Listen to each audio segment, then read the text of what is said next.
the one that's going to allow you to go much further. And all of them are supposed to point to this growth driver, all the other things that you do. So it makes you think about all these businesses that I have. How are they actually connected to my growth driver? How are they really helping me achieve that one goal? And you should have one specific goal.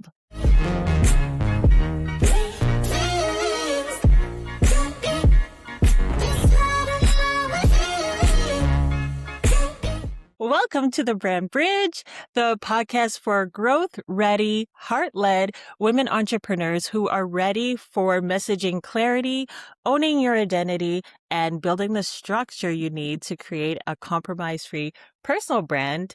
My name is Melissa, and today, so excited to have Christine on the show today. Thank you so much for coming. Thanks for having me. I'm really happy to be here today. Yeah, I'm really excited for this conversation, and we're going to be talking about focus as a Mm. strategy. I'm really interested in diving into this conversation. And it's really cool because we just met recently, really, and you were giving a workshop, and I was at that workshop, and it was chef's kiss. It was awesome. Learned so Oh, much. thank you.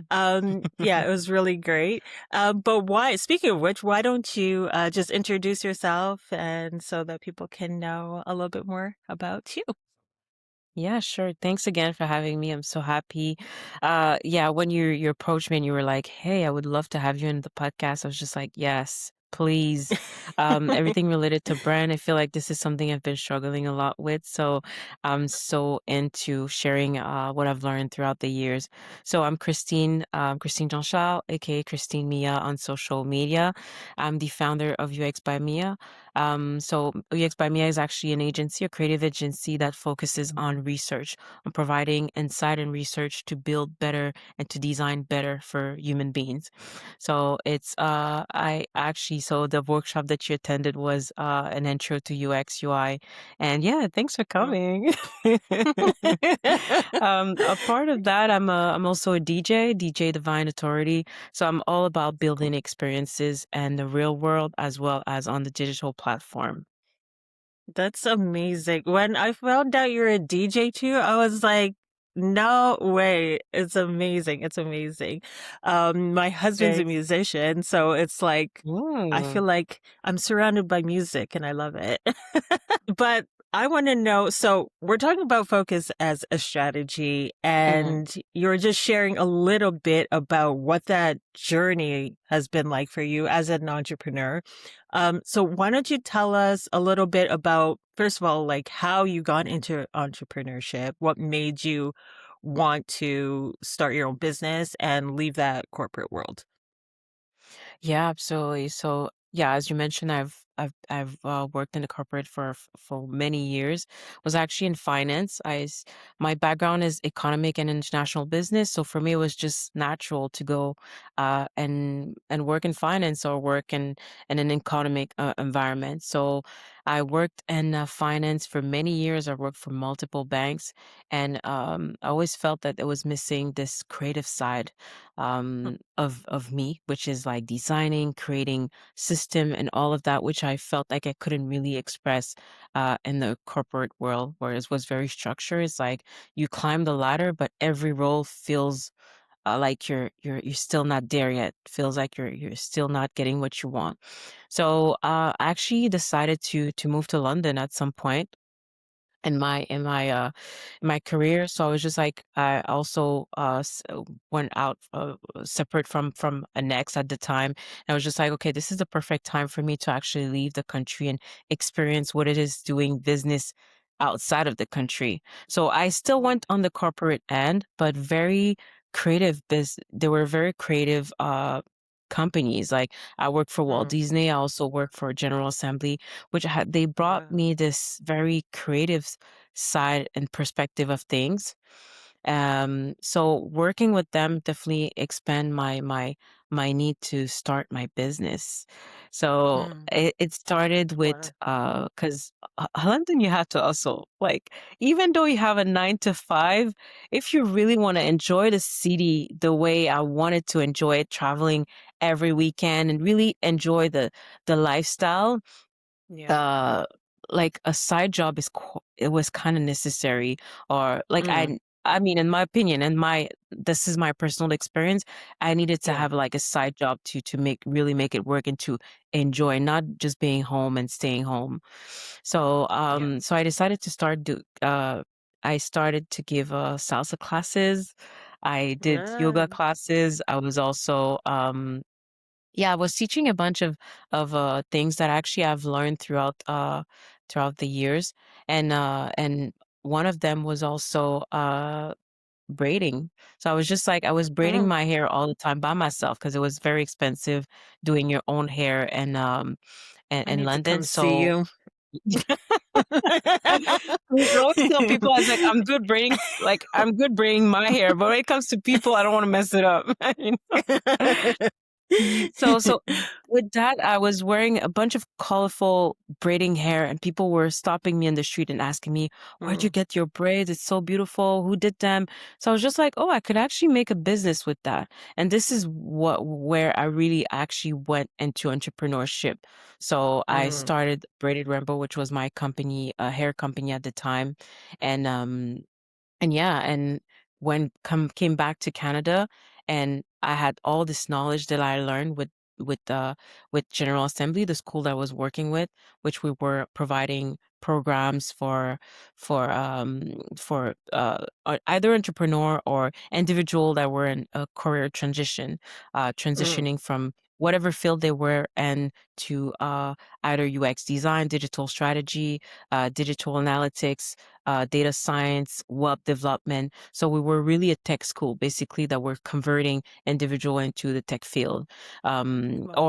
or helping them upscale. And Mm, yeah, I fall in love with UX design. Which is like I can't just be providing. I was a recruiter at the time.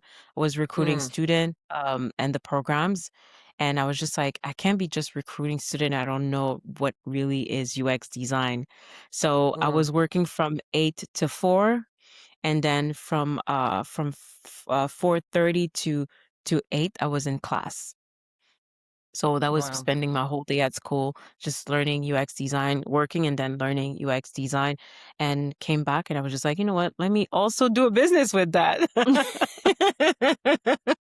Yeah, I'm a Yeah. serial entrepreneur, that's for sure. So I've started many things. Yeah, Yeah. that was I a long mean, story. because no, no, no, it's perfect. Like, and it's so true. Like, there's something that happens to us at some point, like from childhood up until now, where it's just like we lose that creativity. Like we lose that, um, or we think we lose it. It's still there, but it's like not being expressed. So it kind of gets expressed in all different kinds of ways. But we are created to create and to build.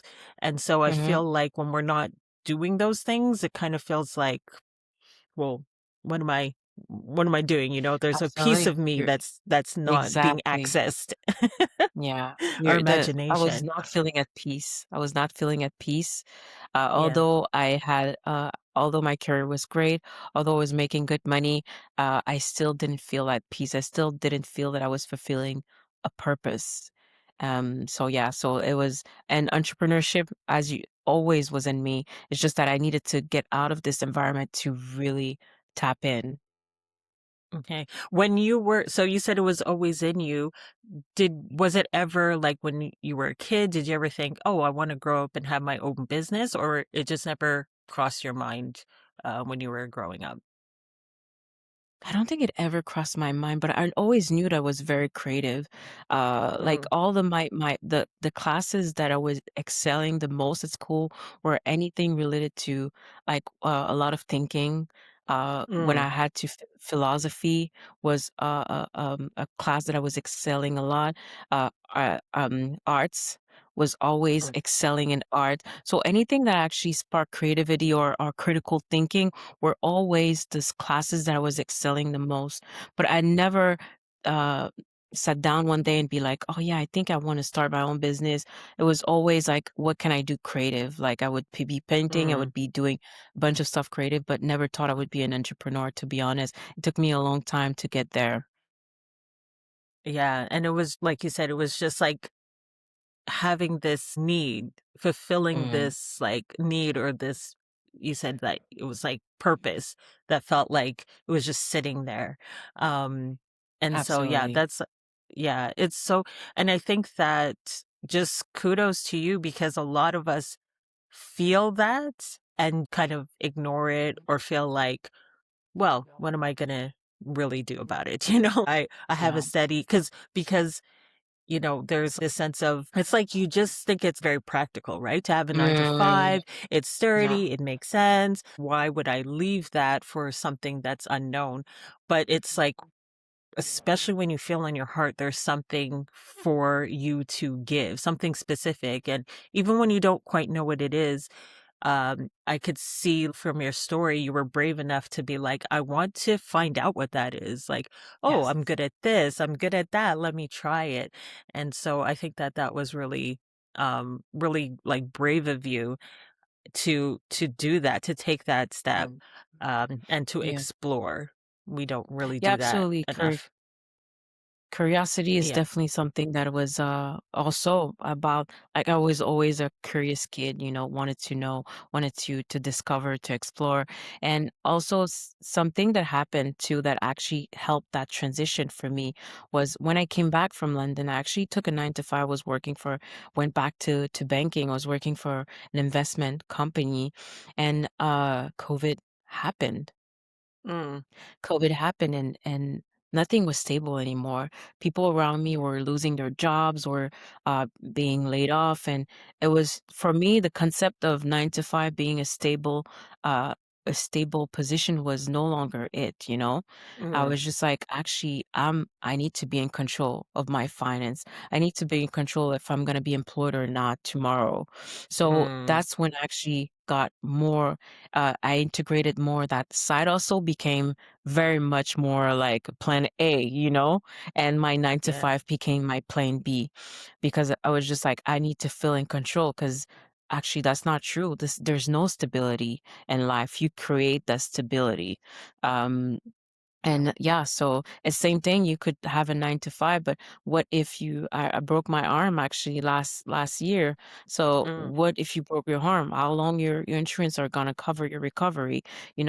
So all of these are things that I've been thinking of, and I'm just like, no, actually, being an entrepreneur should be my plan A, should be yeah. the one thing that I wanna focus on the most, and then other incomes will follow. Yeah. So it was during COVID that you really decided to like make that stand and be like, you know what, I need to actually do what I feel is on my heart to do. It was during COVID that you made that decision? Yeah, before that, Yeah. UX by Mia was more like something recreative. I was just like, "Oh, okay, Yeah. I know I have this talent. I know I can make." Because with Brilliant Rainbow, I built my own website. I did everything. Like the way I Mm. market this company, I was in awe with myself. I was like, I had no idea I could do that. So I was just like, okay, actually should do it for other people too. But it was such a side hustle, like side, like in the corner. My 9 to 5 Yeah. was really my priority.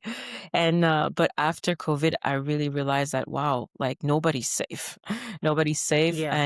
And I feel like it's always in these situations where you're put into hot water that you realize, Mm. oh wow, like I have this power, I have this strength. Same way when I was in London, I got into a point where like money was necessary to be able to continue this experience.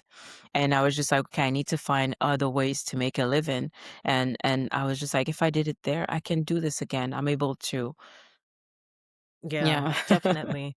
You touched on something, it makes me think of like that necessity brings or births innovation because it's like when you have Mm. to do something and we see it all the time with people who just like took an idea and just ran with it and their idea blew up. It's because it's like, well, I need to do this. And when you need to do it, it's like, yeah, you find a way for it to be done and for it to be accomplished. So, yeah, that's Absolutely. amazing. Yeah, a Yeah. lot of the business that I started with a need or a situation where you kind of, okay, I need to find another source of income. I need to do something else. And that's where I got a bit all over the place because it was just like, okay, I want to do this, I want to do that. Like you get so many ideas. Once you realize that you can do it once, you're just like, whoa, okay, I can do so Yeah. much. And it's kind of become an Yeah. addiction. You're like, okay, I can start a business in that. I have this idea in that. Maybe I should expand that exodus. And you kind of lose focus. And this is exactly what happened to me. I believe so. And with these years of experience, I've noticed that my real strategy when it comes to building a strategy, you have to focus first. Yeah. So when did you decide so COVID, you're like, "No, Mm. no, I'm not letting the waves just pull me wherever they want. I'm No swimming way. in the direction that I wanna go in." And Yes. so Uh-huh. what made you, like, really pull in that focus? What made you realize, like, "Oh, I actually need to, like, not look left, right, shiny things. I need to put my focus where my focus should be." It's when I see things were I was stagnant. I Mm, was stagnant and the same pattern that I was fighting against were coming back again and again and again. And once you see those patterns, you're just like, okay, there must be something I'm doing wrong. And although mm, I felt like I was the best marketer that I could be, I was in fact not because I was spreading my time everywhere. So felt exhausted and what happened actually 3 years ago, I got really sick to a point where I was spreading myself so thin to so many things that I got sick and I actually was forced to stop. So mm, so from that moment I decided to once I got really sick, I was just like, okay, I had so much time to reflect and to think what is it that am I gonna do next, and how can I do it in order for this to never happen to me again, to never be in that situation again. And that was a part of me, like, on my journey to start really strategizing and see, okay, where do I need to focus my time? Because it's not gonna work. I'm not mm, no business, none of my business are advancing. Was working on Brady Rambo, UX by Mia, La Vintage Island, which is a company that I started, which works with curated vintage items. So mm, starting the DJing slowly. It was just so many things, so many things, mm. and I was enjoying each and every one of them. So it was very hard for me to be like, okay, I'm stopping this because they were all a bit of my babies, you know. It's like, who Yeah. are you gonna focus on? Mm, Really my starting point was really getting sick was just like the key moment where I was just like, okay, no, I can't. It's not sustainable. yeah. I that's so common, right, for us to, like, love so many things or be good at so many things and want and think that, "Oh, I can do this, I can do that," and all those things, like you said, we're juggling them all, and, like, you can only juggle for so long before something drops, right? And unfortunately, it's usually us that does the dropping, Yeah, not the things that we're absolutely. juggling. And so what was so because during COVID, a lot of people started businesses Mm, and a lot of those people don't have their business now. They like stopped because of whatever reason got too hard. yeah. Like we were talking about before we started recording, it's like a very lonely journey too. And it's just hard to kind of get that momentum and keep the focus. So what helps you like keep the focus of wanting to continue being in your business and building this business. Oh, I love that question.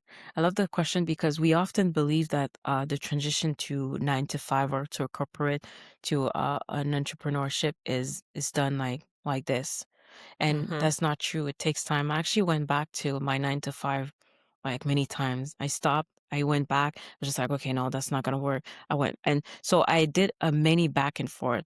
But in the meantime, what I've realized is every time I was actually uh coming back to entrepreneurship, I had figured something out. So, and Mm, this is where I was, unconsciously, I was building slowly but surely my strategy. mm, So it was okay, like, how can I make sure that in terms of in terms of what legislate, how do my business look? And mm, from there, it released me every time I was releasing myself from a stress that was just pending in the air. So it was figuring out how my taxes would work as a self entrepreneur. Then it was to how am I going to try focusing on how am I attracting leads, focusing on okay, how does my onboarding process looks like, so it gives me less stress. So when I'm actually onboarding a client, I have this whole structure figure it out. So they don't have to call me every time or text me every time to figure it out where they need what they need to do next. So it was yeah, bit by bit that I was building that. Um, so I feel like it's not a rush. It's not a it's really a marathon. It's not a sprint. It's really something yeah, that you should sit down and take the time. So we're so easily on hands on everything. Like, oh, we need to yeah, do this. I need to no, sometimes it's okay to take a full week or two and be like, okay, this is just about to being strategy. This is just yeah, about to being how am I going to structure my business? What is the next step? And really building these steps like in order to get where you want to be, and not trying to rush things. And I'm still in that mm, process as after 5 years of UX by me, I'm still and like, oh wow, okay. Oh my god, I wish I knew that before, you know? I wish I had built that, I had understand that before. So I'm still in the process of building my strategy, and more better the foundation are. This is crazy because this is what I teach in UX, you know? And like it's crazy because this is what that's why I said UX without even knowing UX made me a better founder, mm, because everything I was learning as a UX designer, everything I was applying with my client as UX designer could have also be applied to my business. Building foundation first, making sure that your foundation are solid. You have your business registered. You know what expenses. You know what are you maybe you don't know your income yet because it's quite unsure, but you know at least how much you're gonna be spending every year. You yeah, have an idea of how do you where do you get your leads, and if your leads are not coming through this funnel, what are your options? So all these few things that I just didn't figure it out. I was just like, okay, oh, I have a client here. Oh, a client there, you know? But yeah, where's the foundation? And this is really what every entrepreneur should be focusing on first. And the rest just yeah. follow for real. After that, the rest just follow. Yeah, it's so good. Yeah, that's so good. It's so true. And it's because and somebody else had mentioned this on one of the episodes that when you're coming from corporate, especially where you've been a solo contributor, like you've only just did your function, and then you come into business where now you are the CEO, you're the marketer, you're the person getting the water, you're the IT person, you're the finance, like you're you have all of the titles, and it takes time to learn all of those things.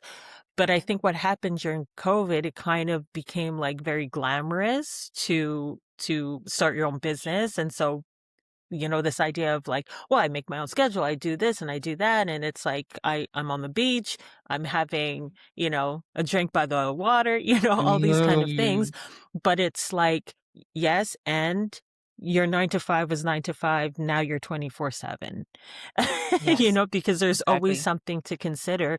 And I think that you hit it on the head too. It's like we expect speed. We expect, oh, I'm going to leave my 9 to 5 and then, oh, there's like just people waiting for me to work with me Mhm. lined up.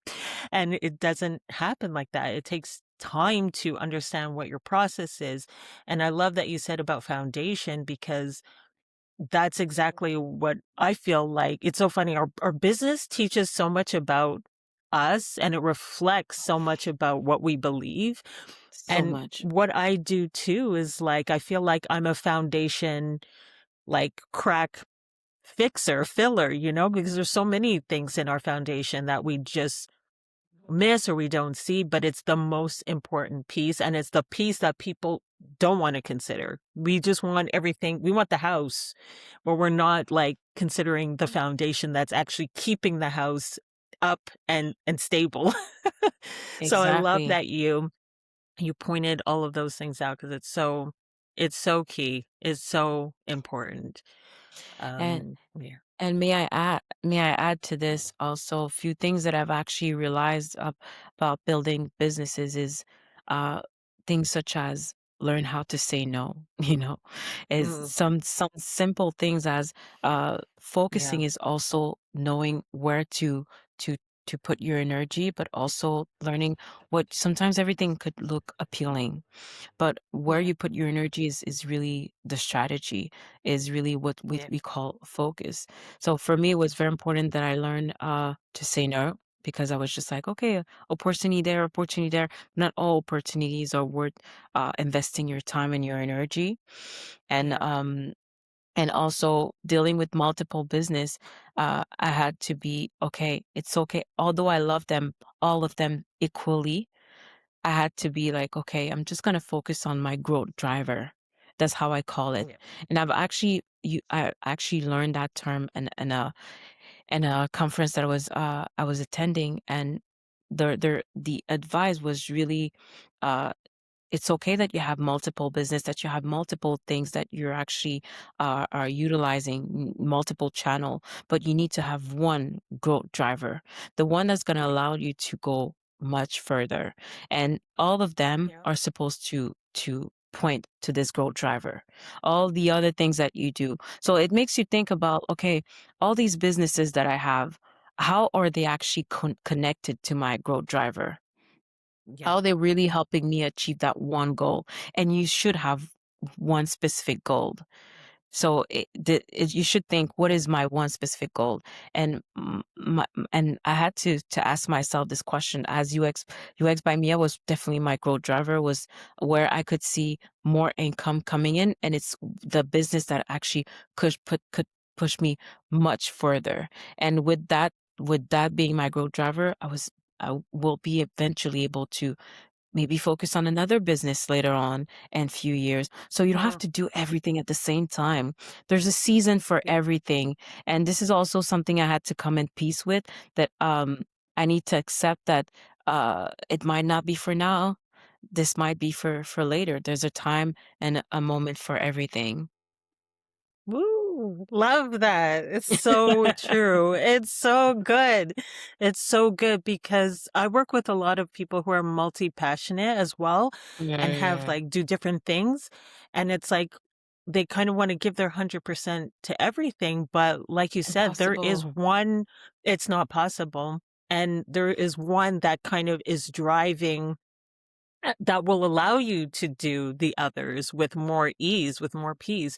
But what Yes. is that one thing that you can put your focus on? And I really believe in specificity, and just being like specific on that one thing. And like you said too, it's like there's a reason you're doing them all too. It's because there is a connection piece there. There is something Exactly. that connects. Hmm. It might not look, you might say like, well, DJ, UX, hair, like, it might not on the surface look like how does that connect? But there is that connection. There is something that connects them all.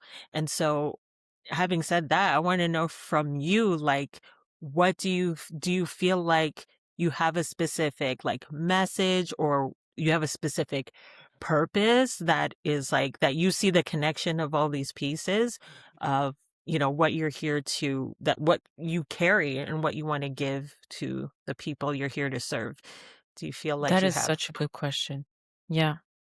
That's a very good question. And the conclusion I came up with is I have a gift to make things aesthetically appealing. Mm, I have a gift to make things feel to make people feel an experience. And That's Mm, the reason why. That's the connection I could do with the DJ. That's also the connection I could feel with Bearded Rainbow, which is all about like making you feel pretty, making you feel pretty, and also mm, looking nice, you know. And yeah. also same thing with Vintage Island is how you can make your environment look vintage, but so aesthetically nice. And Mm, those are created pieces that makes you feel good. So it comes always to the experience that I was selling. That was basically the experience. I was selling experience, but also something that is aesthetically pleasing. And I had to mm. go back to my childhood too. Like I've always been someone that anyone that has come to my house could tell you that it's like they come out and like, oh, it feels like a museum because I have a story. Every item in my home I had a story, you know? And Mm, I love how I love to make things visually appealing. So when I mm, got to this conclusion, it was like, okay, how can what once I found, okay, with UX by Mia, this is actually my growth driver. I can create events where I can make the space feel amazing, appealing, and create an mm, experience at the same time. I can do I can also integrate DJing if I wish to. I can mm, also and I'm able to create that same experience on a digital platform as well. Make things mm, makes things feels at home, and also create an aesthetic environment for your digital platform. So it was for me, that was it. I was just like, I can do everything I want with this specific growth driver. And mm. afterwards, if I want to do something else later on, I can always do it. Life is opportunity or infinite. Don't think that if you don't do it now, you won't be able to do it later. And also one thing I've learned with by choosing to focus on UX by Mia was that it was also the growth driver was teaching me the most, was Mm. the business that was teaching me most about myself, about how I interact with others, and how actually this I have to build this structure. Yeah, wow. That is so good. Like when you're talking about all of like your businesses and the things that you do, it was just like seeing that it's like you you like curate unique experiences. That's what it Mhm. feels like it is, like whether it's online, whether it's in person, whether it's like through someone's hair, like that's what I was like really seeing. It's like that's what you bring. And there's something I always say, and it's that people want to feel something familiar, but have a unique experience. And so I think Yes. that that's exactly like what you do. It's like something that feels like safe and it's like, okay, but at the same time, it's like, whoa, but it's different, you know? And I think Yeah. that that's like really cool that you create these kind of experiences for people and also teach people how to create these Absolutely. experiences too. Yes. Yeah, so this Yeah. you also mentioned another part of the business that was like, okay, how do I share that knowledge?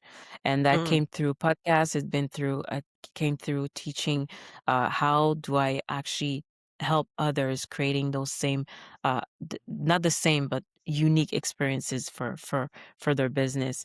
And yeah, and this is why I actually started that program which I call the UX Advantage, which is really to teach entrepreneur how to become better decision maker.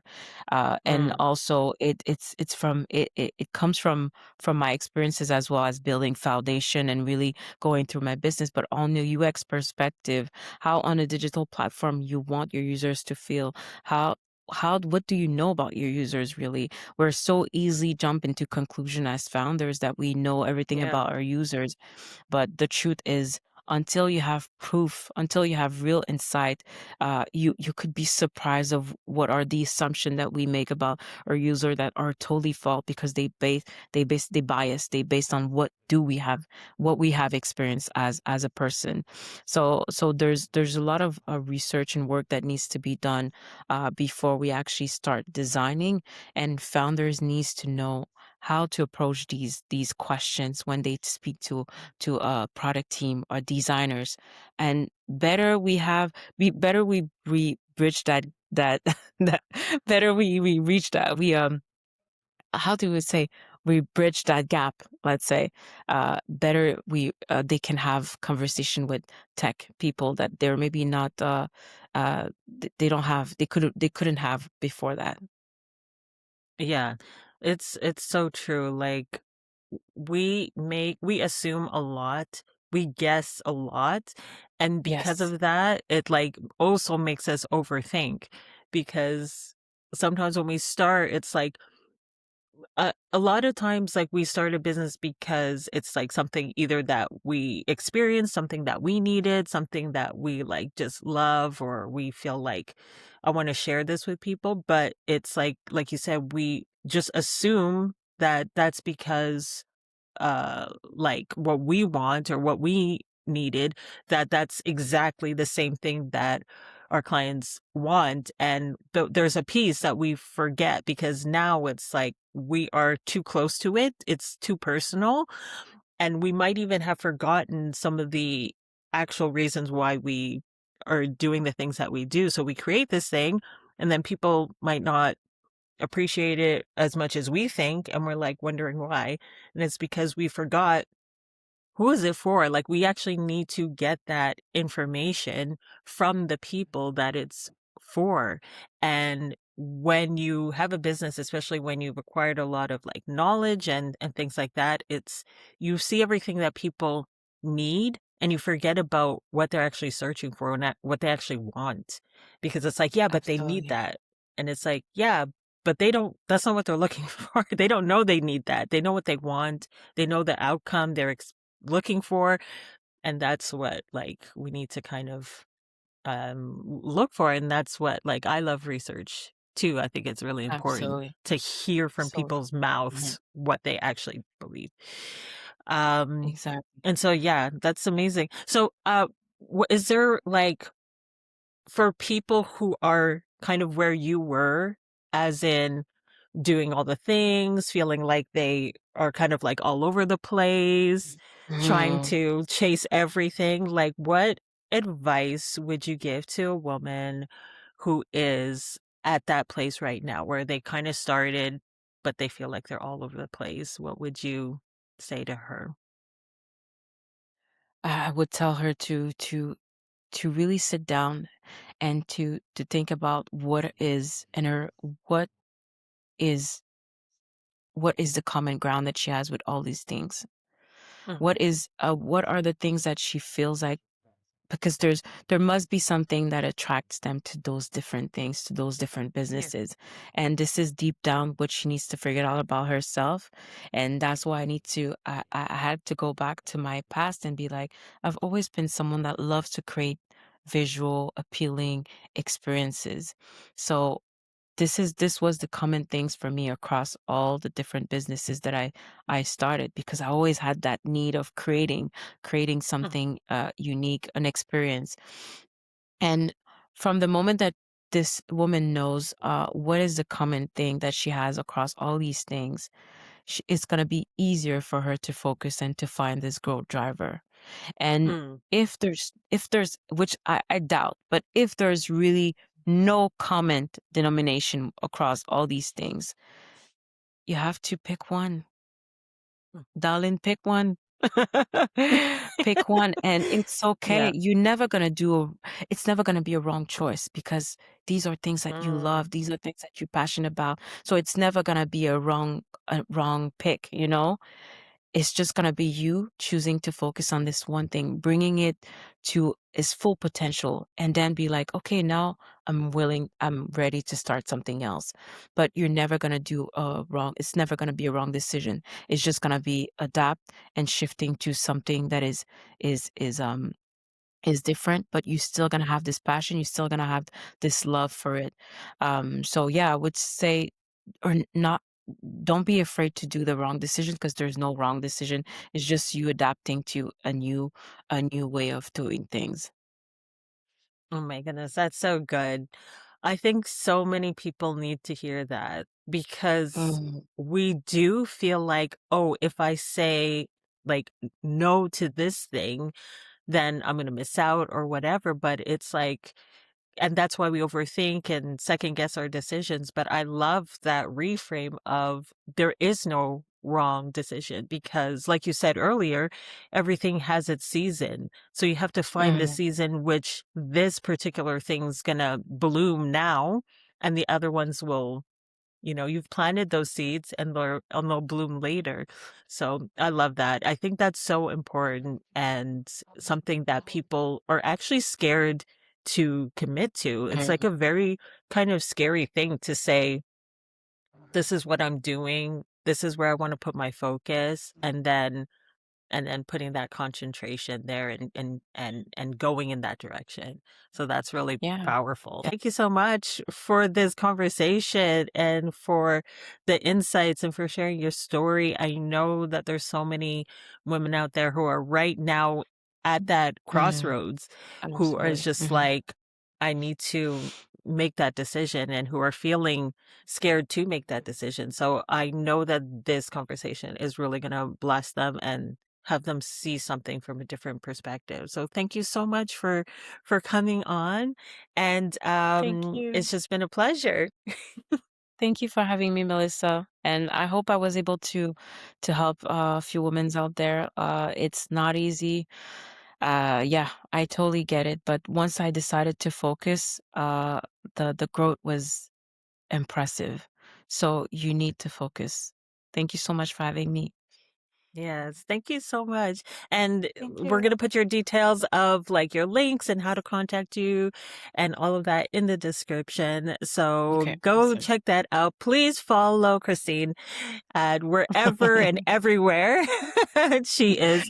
Thank you. And thank Thank you you. so much. And thank you for watching. Thank you for joining. And I'll just end by saying what I always say, which is that I just hope that you live with heart, lead with purpose, and do both compromise free. So until next time, bye.